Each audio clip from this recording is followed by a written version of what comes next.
আসসালামু আলাইকুম। ফিউচারিটি পার্কের পক্ষ থেকে সবাইকে জানাই শুভেচ্ছা। এ পর্বে আমরা সরাসরি সিএসএস লিখব এবং কিভাবে সেটা আমরা দেখতে পারি সে বিষয় সম্পর্কে আলোচনা করব। তো সিএসএস করার জন্য প্রথমে আমাদের একটি HTML ট্যাগ নিতে হবে। কারণ HTML ছাড়া সিএসএস এর কোনো মূল্য নাই। অর্থাৎ সিএসএসটা সম্পূর্ণ HTML এর উপরে নির্ভরশীল। তো এজন্য আমরা প্রথমে একটি p ট্যাগ নিব এবং p ট্যাগ শেষ করলাম। তো আমরা এখানে লিখছি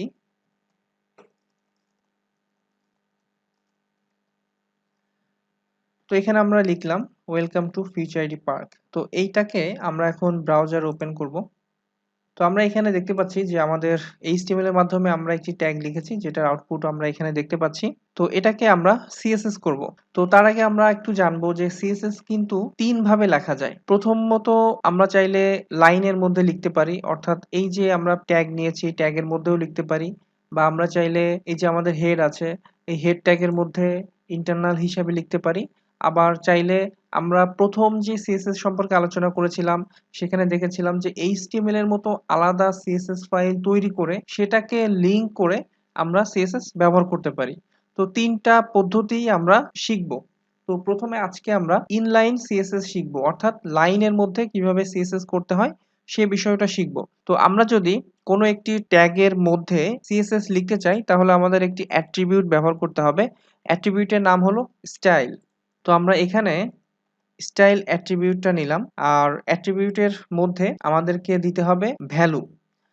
এটা হলো HTML এর হিসাবে ভ্যালু, কিন্তু আমরা যখন CSS হিসাবে চিন্তা করব তখন কিন্তু এখানে প্রথমে আসবে হলো প্রপার্টি। অর্থাৎ আমরা যদি এই যে টোটাল টেক্সটটাকে আমরা কালার করতে চাই তাহলে আমাদেরকে প্রথমে কালার নিতে হবে যেটা প্রপার্টি, আর এর ভ্যালু দিতে হবে আমরা যদি রেড দেই। আর সাধারণত প্রত্যেকটা CSS লাইন শেষ করার পরে একটা সেমিকোলন দিতে হয়, অর্থাৎ প্রত্যেকটা প্রপার্টি এবং ভ্যালু যখন আমার লেখা শেষ হয়ে যাবে তাহলে কিন্তু আমার টোটাল একটা স্টেটমেন্ট শেষ হলো। এবং একটা স্টেটমেন্ট যখন শেষ হবে তখন আমরা কিন্তু একটা সেমিকোলন দিব। আর লাস্ট স্টেটমেন্ট যেটা সেটাতে সেমিকোলন না দিলেও চলবে। যেমন আমার এখানে একটা মাত্র স্টেটমেন্ট আছে, সেহেতু আমরা এখানে চাইলে সেমিকোলন না দিলেও চলবে। আমরা এটাকে সেভ করার পরে এখন আমরা ব্রাউজারে রিফ্রেশ করে দেখি। তো আপনারা দেখতে পাচ্ছেন আমাদের এই টোটাল টেক্সটটা কিন্তু রেড হয়ে গিয়েছে। অর্থাৎ আমরা এখানে যে কাজটি করেছি সেটা হলো CSS অ্যাপ্লাই করেছি। আর CSS এর মধ্যে এই যে স্টাইল যে অ্যাট্রিবিউটটা আছে এটা কিন্তু ইন্ডিকেট করছে এর মধ্যে আমরা যা লিখব সেগুলো হবে সব CSS। আর CSS এর রুলস অনুযায়ী বা CSS এর সিনট্যাক্স অনুযায়ী আমাদের একটি প্রপার্টি লাগবে, একটি ভ্যালু লাগবে। তো এখানে প্রপার্টি হিসেবে আমরা দিয়েছি কালার। এটা কিন্তু আপনার প্রি-ডিফাইন, অর্থাৎ আগে থেকে এটা নির্ধারণ করে দেওয়া CSS এর প্রপার্টি। আর এখানে আপনি চাইলে এটা চেঞ্জ করতে পারবেন। আমি রেড দিয়েছি, এখন যদি ব্লু দেই তাহলে কিন্তু আমার কালারটা চেঞ্জ হয়ে যাবে। তো এখানে দেখতে পাচ্ছেন আমার কালারটা কিন্তু চেঞ্জ হয়ে গিয়েছে।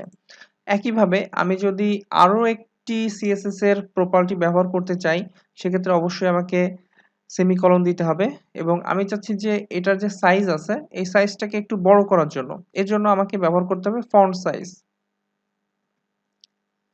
এবং আমি যখন ফন্ট সাইজ সাধারণত পিক্সেলে প্রকাশ করা হয়, তো আমি 30 পিক্সেল দিলাম এবং এটা যখন আমি এখানে দেখব দেখতে পাচ্ছেন যে আমাদের এই ফন্ট সাইজটা কিন্তু বড় হয়ে গিয়েছে। তো এটা ছিল আমাদের CSS এর ব্যবহার। তো এরপর আমরা আরো একটি ট্যাগ নেই, on।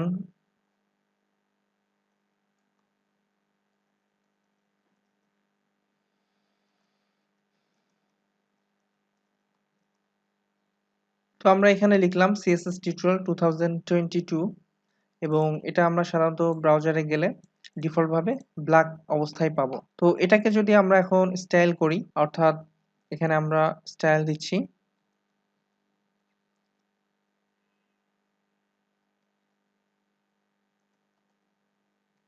এখানে যদি আমি কালার দেই গ্রিন তাহলে কিন্তু আমাদের এই কালারটি চেঞ্জ হয়ে যাবে। এরপরে যদি আমি জাস্ট একটু সময় বাঁচানোর জন্য কপি পেস্ট করছি, তবে আপনারা অবশ্যই কপি পেস্ট করবেন না।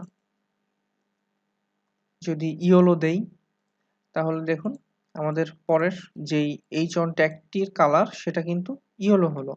আমরা যদি এখানে আরো একটি প্রপার্টি দিতে চাই, ফন্ট সাইজ,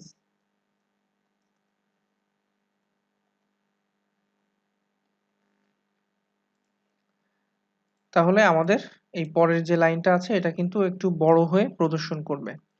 তো আমরা আজকে যে বিষয়টা শিখলাম, আমি কিন্তু অনেক ডিটেইল ভাবে আলোচনা করছি। যারা আগে থেকে CSS জানেন, তারা কিন্তু আমার এই টিউটোরিয়াল দেখলে অবশ্যই বোরিং ফিল করবেন। কারণ আমার এই টিউটোরিয়ালটি একদম নতুনদের জন্য। একজন 6 এর স্টুডেন্ট যদি আমার এই টিউটোরিয়াল সিরিজটি ফলো করে, সে কিন্তু ডেফিনিটলি শিখতে পারবে। আমি সেটা মাথায় রেখে কোর্সটি করাচ্ছি। তাই দয়া করে যারা একটু জানেন তারা অবশ্যই একটু বোরিং ফিল করবেন। সেক্ষেত্রে যেটা করতে পারেন, আপনার যদি টোটালটাকে রিভিশন দেওয়ার প্রয়োজন হয়, সেক্ষেত্রে আপনি জাস্ট স্পিডটা বাড়িয়ে দিতে পারেন। আপনারা জানেন যে YouTube এ স্পিড ফাস্ট করে ভিডিও দেখার সুযোগ আছে। সেক্ষেত্রে আপনি স্পিড ফাস্ট করে জাস্ট প্রত্যেকটা জিনিস একটু টাচ করে গেলেন আরকি। আর যারা একদম নতুন শিখছেন তারা আমার প্রত্যেকটা কথা মনোযোগ সহকারে শুনবেন এবং প্র্যাকটিস করবেন। তো এভাবে আমরা চাইলে, যেমন আমরা যদি একটা ইমেজ ট্যাগ নেই, আমরা জানি যে ইমেজ ট্যাগের ক্ষেত্রে ইমেজ হলো একটি সিঙ্গেল ট্যাগ এবং এখানে src নিতে হবে। আর ইমেজ অ্যাড করার ক্ষেত্রে আমাদের আগে থেকে অবশ্যই ইমেজ থাকতে হবে। তো আমাদের এখানে একটি ইমেজ আছে, এই ইমেজটাকে আমরা এখানে লিংক করে দেই।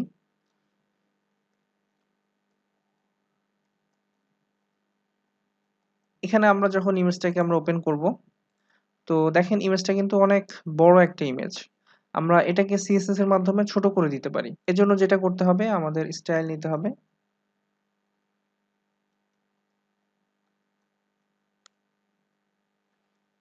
উইথ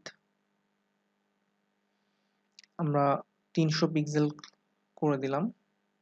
আর এখানে একটা মজার বিষয় হলো, আপনি যখন যেকোনো একটা ভ্যালু দিবেন, যখন উইথ দিবেন তখন কিন্তু অ্যাসপেক্ট রেশিও অনুযায়ী ইমেজটা ছোট হয়ে যাবে। অর্থাৎ দেখেন আমি শুধুমাত্র উইথ দিয়েছি, এর ফলেও কিন্তু হাইটটা কমে গিয়েছে, কারণ এখানে কিন্তু অ্যাসপেক্ট আকারে রেশিওটা পেয়েছে। আর আমি যদি একই সাথে হাইট দিয়ে দিতাম, তো আমি যদি এখানে হাইট 400 পিক্সেল করে দেই, তাহলে কিন্তু ইমেজের অরিজিনাল যে শেপটা সেটা কিন্তু নষ্ট হয়ে যাবে। কোনো ক্ষেত্রে আপনার যদি উইডথ এবং হাইট দেওয়ার প্রয়োজন হয়, সেক্ষেত্রে আপনি এপ্লাই করতে পারবেন।